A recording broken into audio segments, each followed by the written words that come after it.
Hello dear students, ನಾನು ಗುರು ವಿಘ್ನೇಶ್ ಭಟ್. ನಮ್ಮ ಶುಭದ career ಗೈಡೆನ್ಸ್ಗೆ ನಿಮಗೆಲ್ಲ ಸ್ವಾಗತ. ಇವತ್ತು ನಾವು ತೊಗೊಂಡಿರುವಂಥ ಟಾಪಿಕ್ BCA.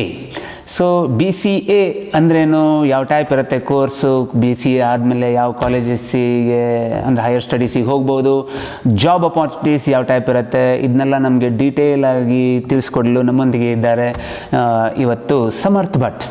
ಸೊ ಸಮರ್ಥ್, ನಮ್ಮ ಈ ಶುಭದ ಕರಿಯರ್ ಗೈಡೆನ್ಸ್ಗೆ ಸ್ವಾಗತ. ಈಗ ನಮ್ಮ ಸ್ಟೂಡೆಂಟ್ಸ್ಗೆ BCA ಅಂದ್ರೇನು, ಬೇಸಿಕಲಿ BCA ಅಂದರೆ ಏನಂತ ಹೇಳಬೇಕಿತ್ತು. ಎಲ್ಲರಿಗೂ ಗೊತ್ತಿರೋ ಹಾಗೆ BCA ಅಂದರೆ it is termed as bachelor of computer application. Okay. Mainly ಇಲ್ಲಿರೋದು programming languages. Okay. Right from first ಸೆಮ್ಮಿಂದ ಹಿಡಿದು 6th ಸೆಮ್ವರೆಗೂ 2 ಕೋರ್ ಸಬ್ಜೆಕ್ಟ್ಸ್ ಇರುತ್ತೆ. ಸರಿ. ಅದರಲ್ಲಿ C ಪ್ರೋಗ್ರಾಮಿಂಗ್ ಅಂತ ಇರುತ್ತೆ, C++ ಅಂತ ಇರುತ್ತೆ, ಜಾವಾ ಅಂತ ಬರುತ್ತೆ, ಮತ್ತೆ ವಿಜುವಲ್ ಬೇಸಿಕ್ ಅಂತ ಇರುತ್ತೆ. ಸರಿ. ಓಕೆ. ಫಸ್ಟ್ ಸೆಮ್ಮಿಂದ ಹಿಡಿದು 5ನೇ ಸೆಮ್ ತನಕ ನಿಮಗೆ 2 ಲ್ಯಾಬ್ ಇರುತ್ತೆ. ಓಕೆ. 2 ಸಾಫ್ಟ್ವೇರ್ ಇದ್ರ ಬಗ್ಗೆನೇ. ಸರಿ. ಮತ್ತೆ ಒಂದು ಎಲೆಕ್ಟ್ರಾನಿಕ್ಸ್ ಸಬ್ಜೆಕ್ಟ್ಸ್ 5th ಸೆಮ್ ತನಕ ಇರುತ್ತೆ. ಓಕೆ. ಹಾಂ, ಅದ್ರ ಜೊತೆಗೆ 6th ಸೆಮ್ಮಲ್ಲಿ ಮೇನ್ಲಿ ನಿಮಗೆ ಇರೋದು ಪ್ರಾಜೆಕ್ಟ್. ಓಕೆ. ಅದಕ್ಕೆ ನೀವು ಪ್ರಿಪರೇಷನ್ ಮಾಡ್ಕೊಳ್ಳೋದು. ಫಸ್ಟ್ ಟು 5th ಸೆಮ್ಮಿಂದ ಏನೇನು ಕಲ್ತಿರ್ತೀರಾ ಅದು 6th ಸೆಮ್ಮಲ್ಲಿ ನಿಮ್ಗೆ ಹೈಲೈಟ್ ಮಾಡಬೇಕು. ಓಕೆ. ಪ್ರಾಜೆಕ್ಟ್ ಇರೋದು ಅದು ಮೇನ್ಲಿ ಅಪ್ಲಿಕೇಶನ್ ಸಾಫ್ಟ್ವೇರ್ ಮಾಡೋದು. ಸರಿ. ಅದರಲ್ಲಿ ನೀವು ಫಸ್ಟ್ ಇಯರಿಂದ 5th ಸೆಮ್ ತನಕ ಏನು ಕಲ್ತಿರ್ತೀರಾ ಅದು 6th ಸೆಮ್ಮಲ್ಲಿ ಡೆಮಾನ್ಸ್ಟ್ರೇಟ್ ಮಾಡಬೇಕು ನೀವು. ಅದು 300 ಮಾರ್ಕ್ಸ್ ಕ್ಯಾರಿ ಮಾಡುತ್ತೆ ಪ್ರಾಜೆಕ್ಟ್. ಓಕೆ. ಸೊ ಈ ಸಮರ್ಥ, ಈಗ ಕಾಲೇಜಸಿಗೆ ಬಂದುಬಿಟ್ಟು ಈಗ ಯಾವುದಾದ್ರೂ ಒಂದು ಕಾಲೇಜ್ನಲ್ಲಿ BCA ಇದೆ, BCAಗೆ ಹೋಗಬೇಕು ಹೇಳಾದರೆ is there any test to enter? ಅದರ ಒಂದು ಟೆಸ್ಟ್ ಇರುತ್ತಾ ಅಥವಾ ಸೀದಾ ಎಂಟ್ರೆನ್ಸ್ ಇರುತ್ತಾ? No sir. After 10+2 or PUC, any stream person can opt for it. Okay. It may be commerce, arts, science stream, it may be biology, CS, electronics, any stream. Okay. They can opt for it.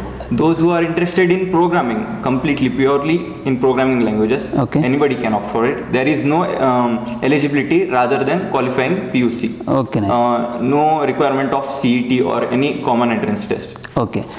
So ಈಗ ಸಮರ್ಥ, ಕಾಲೇಜಸಿಗೆ ಬಂದುಬಿಟ್ಟು which colleges are best for BCA? ಯಾವ college prefer ಮಾಡಬೇಕು students? Honestly Karnataka ಒಳಗೆ ಸಿಕ್ಕಾಪಟ್ಟೆ college ಉಂಟು. Okay. ನಿಮ್ಮ top ಕಾಲೇಜಸ್ಸೇ ಬೇಕಂದರೆ Bengaluru is the best option, first preferable. MS Ramaiah university ಉಂಟು. ಓಕೆ. ಮತ್ತು ರೇವಾ ಯೂನಿವರ್ಸಿಟಿ ಉಂಟು. ಓಕೆ. ಬಿಟ್ಟರೆ ನಿಟ್ಟೆ ಮೀನಾಕ್ಷಿ ಉಂಟು. ಸರಿ. ಮತ್ತು Mount Carmel. Okay. Hubli Dharwad ಕಡೆ ಅಂದರೆ ನಿಮಗೆ KLE ಸೊಸೈಟೀಸ್ ಅವ್ರದ್ದು. ಓಕೆ. ಇಂಥ ಟಾಪ್ ಕಾಲೇಜಸ್. ಸರಿ ಸರಿ. ಈಗ after entering into the course difficulty ಹೇಗಿರುತ್ತೆ? ಯಾರಿಗೆ ಈ ಕೋರ್ಸ್ ಸೂಟೇಬಲ್? ಈಗ PUC ಆದಮೇಲೆ ಯಾವುದೇ ಸ್ಟ್ರೀಮಿಂದ ಬಂದಿರ್ಬೋದು, ಅವರಿಗೆ ಫಸ್ಟ್ ಸೆಮ್ಮಲ್ಲಿ ಪ್ಯೂರ್ಲಿ ಪ್ರೋಗ್ರಾಮಿಂಗ್ ಲ್ಯಾಂಗ್ವೇಜಸ್ ಇರುತ್ತೆ. ಸರಿ. ನೀವು ಪ್ರೋಗ್ರಾಮಿಂಗ್ ಲ್ಯಾಂಗ್ವೇಜ್ ಒಂಚೂರು ಪ್ರಿಪೇರ್ ಆಗಿಲ್ಲ ಅಂದರೆ ನೀವು ಸ್ವಲ್ಪ ಡಿಫಿಕಲ್ಟಿ ಆಗುತ್ತೆ. ಓಕೆ. ಅದಕ್ಕೆ ನೀವು ಫಸ್ಟ್ ಸೆಮ್ ಮತ್ತು ಸೆಕೆಂಡ್ ಸೆಮ್ಮಲ್ಲಿ ಕರೆಕ್ಟಾಗಿ ತಿಳ್ಕೊಂಡು ಓದಬೇಕಾಗುತ್ತೆ. ಪ್ಯೂರ್ಲಿ ಇಂಟ್ರೆಸ್ಟ್ ಓರಿಯೆಂಟೆಡ್, ನಿಮಗೆ ಅಲ್ಲಿ ಪ್ರೋಗ್ರಾಮಿಂಗ್ನಲ್ಲಿ ಇಂಟ್ರೆಸ್ಟ್ ಉಂಟು ಅಂದರೆ BCA. ಸಪೋಸ್ ನಿಮಗೇನು ಇಂಟ್ರೆಸ್ಟೇ ಇಲ್ಲ ಆಗಿತ್ತು ಹೇಳಿದ್ರೆ ಸೊ ನಿಮಗೆ BCA ಅಷ್ಟು ಸೂಟೇಬಲ್ ಅಲ್ಲ. ಇಲ್ಲ ಸರ್, ಪ್ರೋಗ್ರಾಮಿಂಗಲ್ಲಿ ಇಂಟ್ರೆಸ್ಟ್ ಇಲ್ಲದೆ ಹೋದರೆ ನೀವು ಮಾಡ್ಲಿಕ್ಕೆ ಹೋಗಬೇಡ್ರಿ. ಓಕೆ. ಅದೇ ಫೈನ್.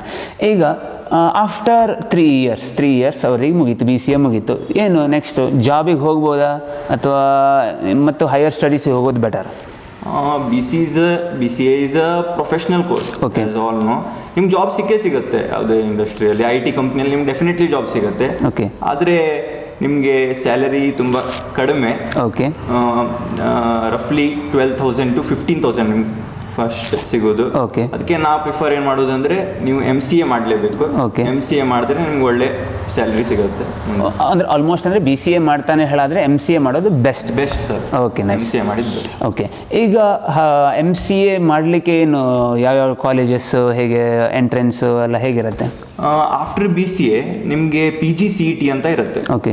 ಅದು KCET ಕರ್ನಾಟಕ ಎಕ್ಸಾಮಿನೇಷನ್ ಅಥಾರಿಟಿ ಅಂದರೆ ಬರುತ್ತೆ. ಓಕೆ. ಅದು ನೀವು ಕ್ಲಿಯರ್ ಮಾಡಿದ್ರೆ ನಿಮಗೆ ಟಾಪ್ ಕಾಲೇಜಸ್ ಸಿಗೋದು ಪ್ರಯಾರಿಟಿ ಇರುತ್ತೆ. ಓಕೆ. ಸೊ ಈಗ MCA ಮಾಡಿ ಆದಮೇಲೆ ಅವರಿಗೆ ಜಾಬ್ ಅಪಾರ್ಚುನಿಟೀಸ್ನಲ್ಲಿ ಭಾಳ ವೇರಿಯೇಷನ್ ಇರುತ್ತಾ rather than directly entering after BCA? ಹೌದು, ತುಂಬಾನೇ ಇದಿರುತ್ತೆ, ಡಿಫ್ರೆನ್ಸ್ ಇರುತ್ತೆ. BCA ಮಾಡಿದ್ರೆ ಬರೀ ನಿಮ್ಗೆ ಬೇಸಿಕ್ ಸ್ಟ್ರಕ್ಚರ್ ಅಷ್ಟೇ ಗೊತ್ತಾಗಿರುತ್ತೆ. MCA ಮಾಡಿದ್ರೆ ನಿಮ್ಗೆ ಡಿಟೇಲ್ ಆಗಿ ಪ್ರೋಗ್ರಾಮಿಂಗ್ ಲ್ಯಾಂಗ್ವೇಜಸ್ ಜ್ಞಾನ ಇರುತ್ತೆ. ಅದಕ್ಕೆ ನೀವು MCA ಮಾಡಿ ಹೋದ್ರೆ ನಿಮ್ಗೆ ಒಳ್ಳೆ ಜಾಬ್ ಸಿಗುತ್ತೆ. Okay, so Samarth, after all these 3 years ಈಗ BCA ಹೋಗ್ಬಿಟ್ಟು ಪರ್ಸ್ನಲಿ ಏನು ಅನ್ಸುತ್ತೆ ನಿನಗೆ? ಸೊ ಏನು ನಿನ್ನ personal experience in BCA course? Actually ನಾನು PUCಯಲ್ಲಿ CS ತೊಗೊಂಡಿದ್ದೆ, PCMC.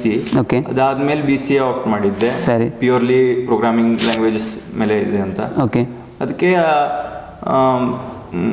ಆ್ಯಕ್ಚುಲಿ ಹೇಳ್ಬೇಕಂದ್ರೆ PUCಯಲ್ಲಿ ನಾನು C++ ಮುಂಚೆನೇ ಕಲ್ತಿಟ್ಟಿದ್ದೆ. ಅದಕ್ಕೆ ಆಮೇಲೆ BCAಯಲ್ಲಿ ಫಸ್ಟ್ ಸೆಮ್ಮಿಂದಾನು C ಪ್ರೋಗ್ರಾಮಿಂಗ್ ಅಂತ ಸ್ಟಾರ್ಟ್ ಇತ್ತು. ನಮ್ಗೆ ಅದರದ ಐಡಿಯಾ ಇಲ್ಲ ಆಗಿತ್ತು. ನಾವು ಮುಂಚೆ C++ ಕಲ್ತು ಬಂದಿದ್ವಿ.